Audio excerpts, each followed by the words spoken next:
All right, I want to start by giving all glory, honor, and praise to Yahweh, Bahashem, Yahweh Shai, Bahashem, Rakakwadash. Double honors to the elders and the apostles, the great millstone. Salutations to the elect out there. All right, I want to do a quick lesson going into this video I just came across about this old lady right here. How she was going to get a handicap spot, but I guess a younger guy beat her to it.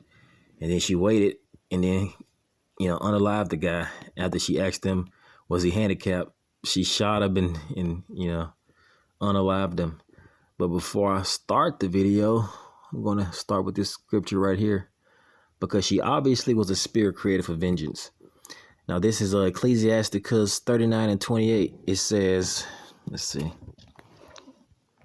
It says, there be spirits created for vengeance. You see, the Lord creates good spirits and he also creates evil spirits. And those evil spirits are the ones he used for his vengeance and for his wrath. It says, which in their fury lay on sore strokes. And those sore strokes can come in the form of, anything, any judgment. Such as what? A person falling off a cliff, to getting in a car accident, to, them getting shot, whatever. You can come in the form of many things. All right. It says, in the time of destruction, they pour out their force and appease the wrath of him that made them. You see, the Lord made those evil spirits and they appease his wrath once they accomplish what he sets them out to do. All right, let's keep reading.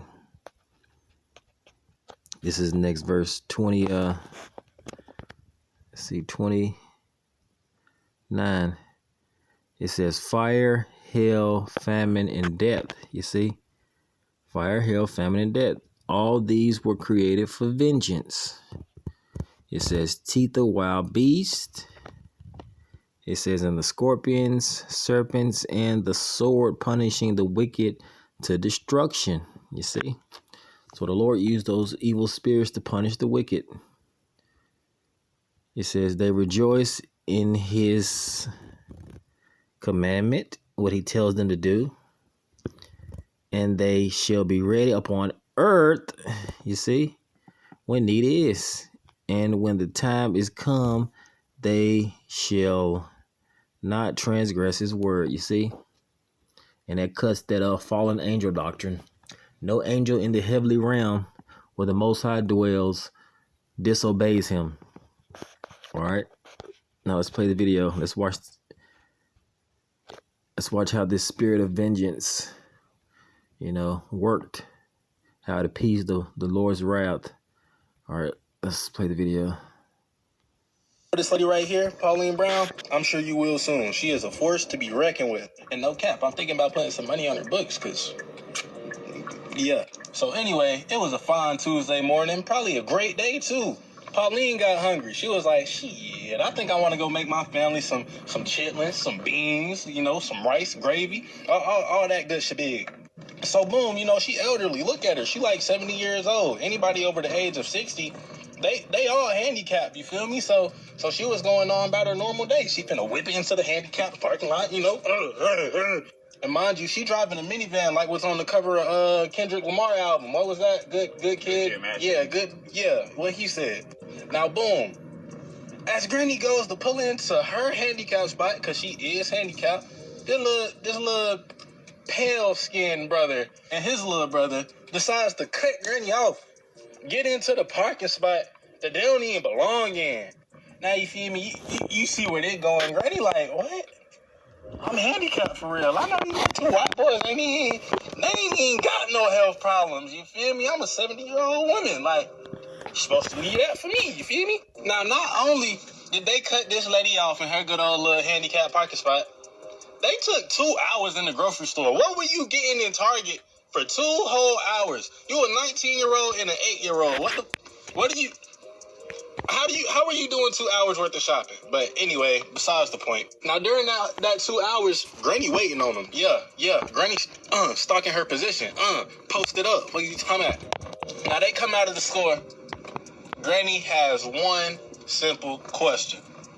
Are you handicapped? Now, this one simple question got one right answer. He didn't get the right answer. He said, nah, you old black lady, I ain't handicapped. I just needed to park closer to the door. She said, bet, well, you finna be closer to the floor. She pulled out a 22. Cap. She put 22s in two of this man's knees.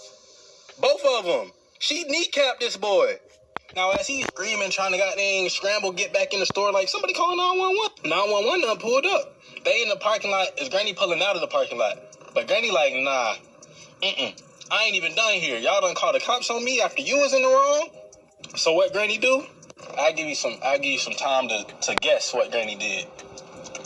She went to her back seat and pulled out an AR and a bulletproof vest. What are you talking about? That low-key made me feel like she was prepared for this. Like she low-key came to Target to put some shit down, but I'm going to tell you more why I feel like that a little later.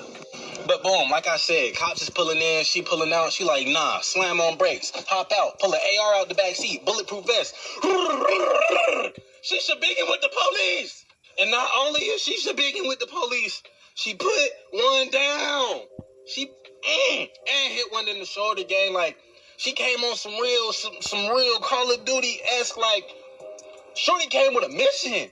And she completed that job. And look, it beats me how she made it back to the police station, but they got her in the car, you feel me? Not harmed, back to the police station, you know, and as they interviewing her, investigating her, she said, I'm just a little old lady, but I did this because I'm tired of all you cauliflower crusaders.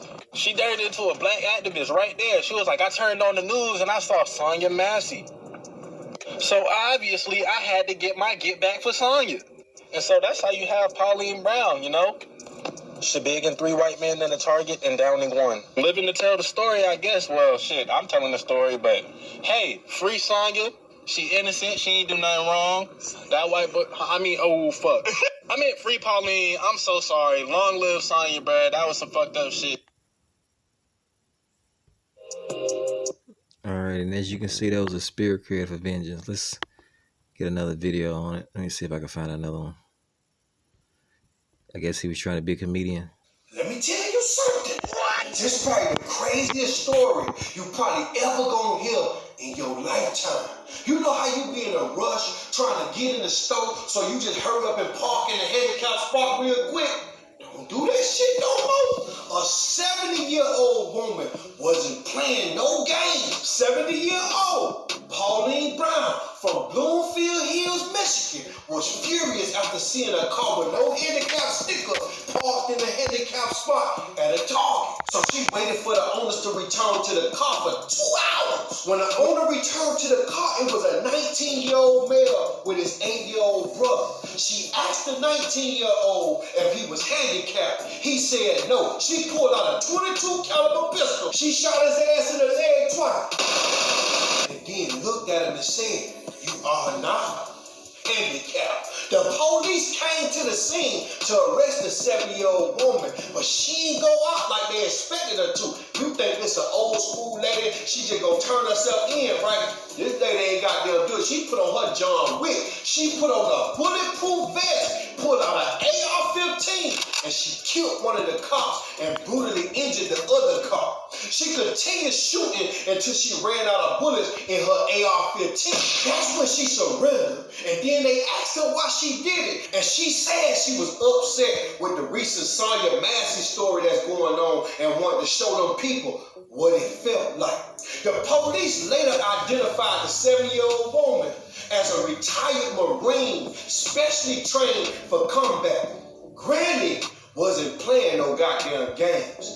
Y'all gotta be careful how you treat people in the world we live in today. You don't never know who woke up on the wrong side of the bed. You never know what people got going on in their head or what they going through at home. Be kind to everybody, man, because everybody ain't playing. Y'all comment below. Y'all like this.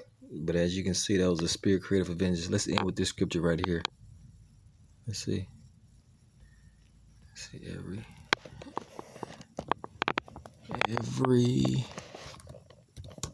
morning. I'm gonna end with this scripture. Let's see.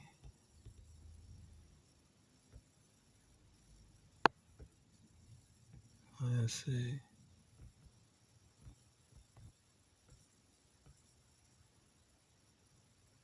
Here we go. Zephaniah 3 and 5.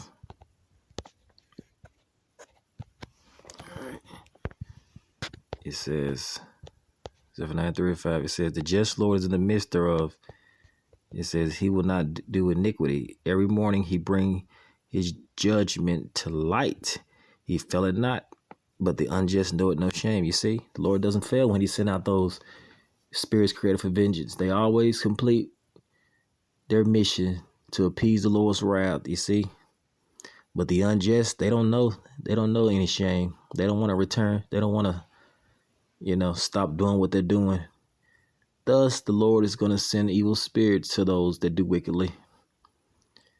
And they're not going to know what happened because, they don't know the Lord. All right, I'll end the lesson here. All praises to Yahweh Bashim, Yahweh Shabbat Shem, Rikakwadash. Shalom.